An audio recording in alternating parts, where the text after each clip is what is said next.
We've all seen the numbers. Cases are dropping, hospitalizations are dropping, COVID-related deaths are dropping. We know schools in England are going to come back on March 8th, and yet still, our Prime Minister has not given us a roadmap out of lockdown. I ask you, Boris Johnson, why? Why haven't you given us a clear map? Why can't you empower the entrepreneurs of this city to plan, to hire, to invest capital, to bring London back bigger than ever? You just haven't done that, and it's frustrating for us. You closed everything down based on a forecast. Now we can see everything looking positive, and yet you won't open this up. And why?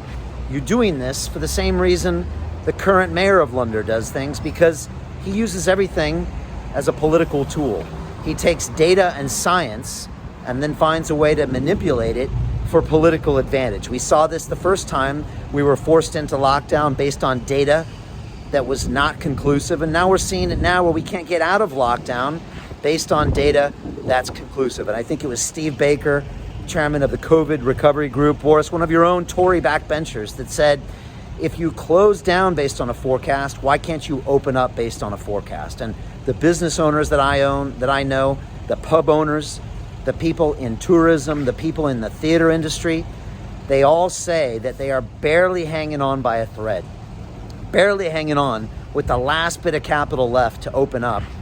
This next month or 6 weeks could be crucial, and they have heard nothing from the government. A whole lot of silence. We're hearing some announcement on the 22nd, but the Prime Minister is doing what he's really good at, which is hedging his bets and giving himself all the options so he can look the least worse.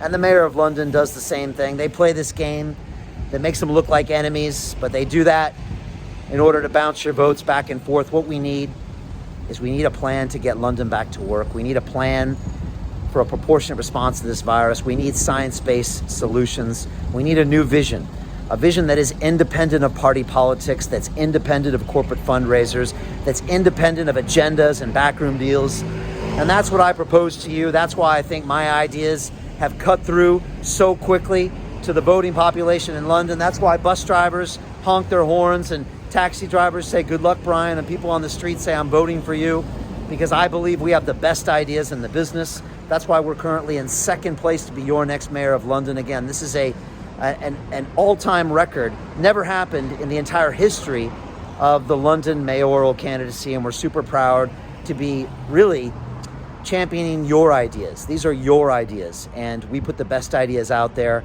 and the best ideas win, and that's the way we move forward. So this is a new way of leadership. This is a transparent way where I'm using my 5 million followers, my 500 million views, to talk to you every single day. This is my third video I've made today, talking about my policies, talking about my plans to improve our transport sector, to drop congestion charges, to remove the LTNs, the low traffic neighborhoods, to reduce knife crime. I have a plan to invest in communities, and finally, to build affordable housing. I have detailed plans on my website, exactly how we're going to do this. The current mayor of London has no plans. Matter of fact, he's had the audacity to suggest this is a two-party race between him and the Conservative candidate. If that wasn't a sign of weakness and fear, I don't know what is, because everyone knows who I am, because I'm out there on your devices. I'm driving a bus around London. Almost 2,000 miles we've logged on the digital battle bus, coming to every single borough to see you and find out what are your concerns, what are your challenges, what are your problems, how can we help you solve them. Again, I think it's time for a new direction. I think it's time to make London a world-class city once again, and that's what I hope to do as your next mayor. We got 78 days left. I need you to register to vote. I need you to vote early for us. More details coming on that soon. Leave your comments below. Tell me how you feel, and go ask the mayor, when will you debate Brian Rose? He still hasn't come back to me. Is he scared? Is he embarrassed? Does he have nothing to say? I don't know. I haven't heard his solutions for knife crime at nightmare proportions. I haven't heard his solutions for building affordable houses. He's built effectively none. I haven't heard his solutions for making the transport for London go not bankrupt again. He just raised your fares just days ago. I see no plans from him. Go ask him and say, Mr. Mayor, what are your plans? And why won't you debate Brian Rose? If he has an answer, let me know.